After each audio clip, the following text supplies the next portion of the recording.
السلام عليكم ورحمة الله وبركاته. أحلى مسا على أحلى صحبة في الدنيا. العرايس الجميلة دي رمز بقى إن أنا النهاردة بهدي الفيديو ده لكل عروسة. بقول لها إن وإحنا بنجهز يا حبيبتي لازم أهم قطعة لازم تفكري فيها الميكرويف. وأنا بقول الفيديو هتعرفي ليه. وكل بنت وكل ست. طبعا أنا مش بتكلم عن ماركة معينة، كل حد يجيب اللي يناسبه والمقاس اللي يناسبه. أنا بتكلم عن المبدأ من العموم. بصراحة قطعة مهمة جدا، ما ينفعش ما تبقاش موجودة في كل بيت، حتى لو أصغر حجم منها.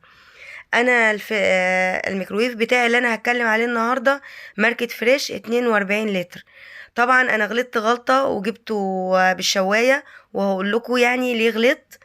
أنا مبدئيا بوريكم القطع بتاعته. وعايزه اقول لكم حاجه، هو بقاله عندي تقريبا فوق ال3 سنين. انا ما عملتلوش اي تنظيف عميق، بس هقول لكم برضو بيتعمل ازاي. انا كل اللي بعمله ان كل اسبوع بحته فتره نظيفه بمسحه من كل حته، والطبق ده بيتغسل عادي ويتنشف، فما بيبقاش موسخ خالص. فكره ان التنظيف العميق وانه يبقى متوسخ من جوه، لو انت بتعمليه على الاقل كل اسبوع او كل ما تلاقيه محتاج، عمره ما هيبقى فيه تنظيفات محتاجه تنظيف عميق خالص. انا بقولك انا داخله في السنه الرابعه عندي وما نضفتوش خالص تنظيف عميق.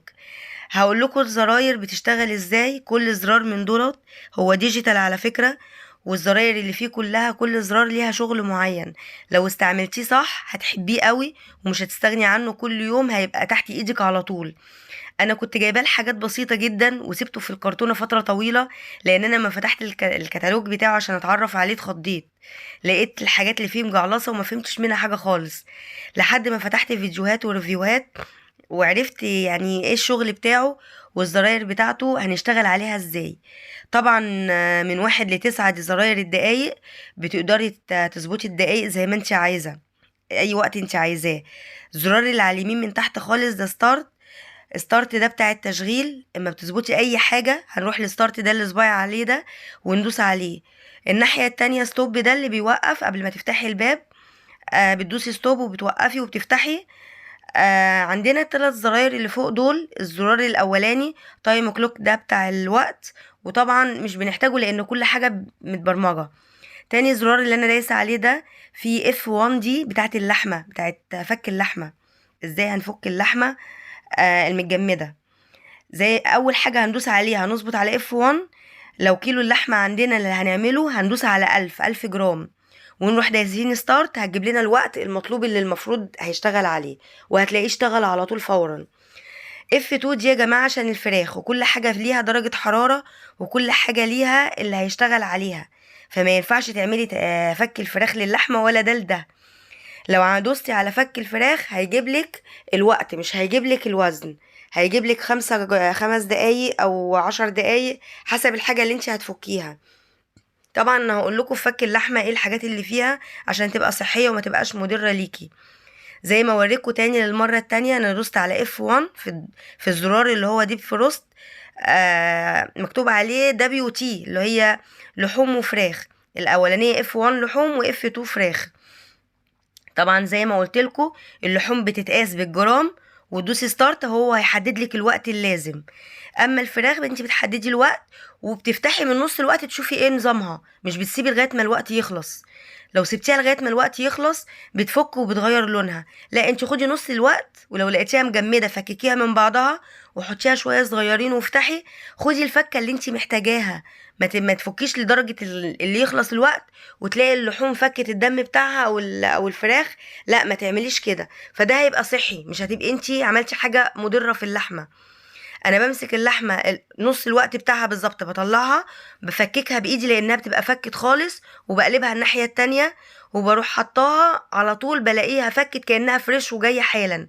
ما بستناش خالص الوقت. اول ما بلاقي فكت كويس وفكت خلاص مش محتاجه افك تاني، بطفي واطلعها، مش بستنى التايم يخلص. بالنسبة يا جماعة، احنا كل ده معلش طولت شوية عشان ده اهم زرار في الكيتشن تايمر دوت ظبط الوقت للطبخ. لو حاطة حاجات تطبخيها ده بالنسبة للجريل. وعندنا زرار تاني برضو للجريل، ده برضو ملهمش لازمة وانا ما استعملتهمش. انا يعني بقول لكم بأمانة يعني الباور مش بنيجي جنبه، لان هو الحرارات بتاعته كلها مظبوطة. طالما بتستعملي الزراير مظبوطة كل حاجة مظبوطة. الجريل ما استعملتوش خالص، ده الزرار اللي بشاور لكم عليه اللي هو على اليمين. في زرار الدينر بليد ده، الدينر بليد ده مش هتستغني عنه.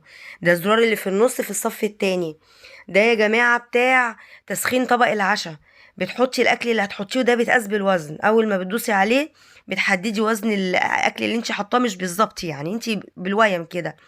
لو طبق اكل عادي مثلا 250 جرام، لو سيرفيس حاطه فيه كميه كبيره 350 او 500، بيسخن تسخين جبار كأن الحاجه مستويه وطالعه حالا من على النار. طبعا البوب كورن كلنا عارفين ده الفشار، اللي هتستعمل الفشار، وده بتستعمليه لو عندك الكيس اللي بيتصنع فيه او العلبة بتاعت الفشار. برضو البوتيتو ديت لتسخين البطاطس. عندك ده الصف التاني التالت، الزرار اللي في النص. فروزن بيتزا ده تحفة. اعملي بقى بيتزا براحتك وحطيها في علبة في الفريزر وطلعيها، دوسي على فروزن بيتزا ده وسخني. يعني بصراحة هتلاقي البيتزا الموتزاريلا بتمط وبتسيح كده من عليها كأنك حالا مسوياها. وكمان هتسيح الموتزاريلا بطريقة صحية جدا. اللي هو من تحت ناحية الشمال الفروزن فيجيتابلز. معلش يا جماعة انا بقرا من دماغي مش بقرا من الزراير لاني مش شايفاها قوي. ده بتاع الخضروات المجمدة، ده بتظبطيه على حسب الخضروات، وبرضو ما تظبطيش تستني الوقت للآخر. في نص الوقت تفتحي تشوفي الحاجة فككت خلاص استعملي على طول. عندك زرار الميت ده للتسويه مع الجريل، وانا قلت لكم انا ما استعملتوش غير مره واحده ندمت ان انا جبته بجريل اصلا. كانت فكره يعني ما يعلم بها الا ربنا. بس انا هقول لكم ليه. انا عندي المكان مش سامح غير لجهاز واحد، يا الفرن يا الميكرويف. فانا لما جيت اشتري الميكرويف قلت بس انا اجيبه بالفرن فيه بالجريل عشان استعمل الاتنين واستغنى عن الفرن الاساسي بتاعي واتصرف فيه. طبعا لما استعملت الجريل لقيته ملوش 3000 لازمة، ومش بيسوي تسوية الفرن، وحاجة كده ملهاش لازمة خالص. بس يعني هو لو بصينا في الميكرويف من فوق هتشوفوا الجريل مش بيعمل حاجة ومش بيسوي كويس خالص. فطبعا لقيت نفسي مش هقدر استغنى عن الفرن، شفت له مكان وحطيته فيه وما استغنيتش عنه. زي ما احنا شايفين خيال المآتة ده ملوش 3000 لازمة. يعني لما تيجي تشتري اوعي تجيبيه بالجريل زيادة في الفلوس وملوش لازمة، ملوش اي لازمة خالص ولا هتستعمليه. اللي يقولك استعملته وعمل اكل واو وكمليه على البوتاجاز وشوحيه في الفرن، ولا تسمعي كلام اي حد، لان انا سمعت ناس في فيديوهات بيقولوا انه حلو جدا. بالنسبة بقى للاطباق يا جماعة اللي احنا نستعملها في الميكرويف، عشان بس الكتالوج ما يتوهكوش ويدوخكوا. البلاستيك، في خامات من البلاستيك مرسوم عليها من تحت الميكرويف صورة ميكرويف، ومرسوم عليها F5 دي اللي هي بتستعمل، دي كلها تستعمليها في الميكرويف وما تقلقيش. الازاز يا جماعه بجميع انواعه، البايركس الازاز الشفاف، الازاز الاطباق العاديه بتاعتك، الكوبايات الازاز، كل الازاز بيستعمل. الصيني اللي هو البورسلين بجميع انواعه بيخش الميكرويف. الميلامين بجميع انواعه بيخش الميكرويف. يبقى احنا كده هنحط البلاستيك المسموح بيه انه يخش، الازاز بجميع انواعه، البورسلين او الصيني بجميع انواعه، الميلامين بجميع انواعه. البلاستيك اللي مش مسموح يا جماعه ومش مرسوم تحتيه انه بيخش الميكرويف ما تحطوهوش. وبكده نكون خلصنا، ويا رب اكون معلوماتي فادتكم في حاجه، ويا رب كل واحده ما عندهاش تجيبوا ان شاء الله 20 لتر صغير، هينفعك جدا وهتحبيه جدا بالذات في التسخينات. رهيب. العيش يا جماعه نص دقيقه هيطلع لك كانه جاي من الفرن، الفينو 10 ثواني. طاجن المكرونه بقى هقولك تعملي طاجن مكرونه من شويه مكرونه بايتين، حاجه كده تحفه.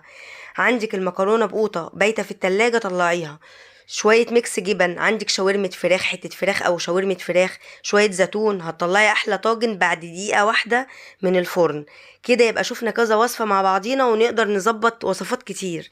الاسترتش اللي عليه يا جماعه محدش يشيله خالص، خلوا الاسترتش ده موجود لانه بيحفظه لغايه ما تلاقيه خلاص مش نافع يبقى شيليه بقى.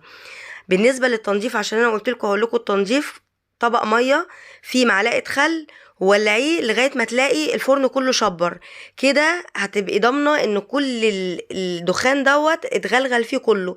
بفوطه نظيفه هتمسحيه، وده مش هتحتاجيه لان انا ما لقيتوش بصراحه بيحتاج التنظيف ده خالص. وبكده نبقى خلصنا، ويا رب اكون فدتكم، وان شاء الله اشوفكم الفيديو الجاي، والسلام عليكم ورحمه الله وبركاته.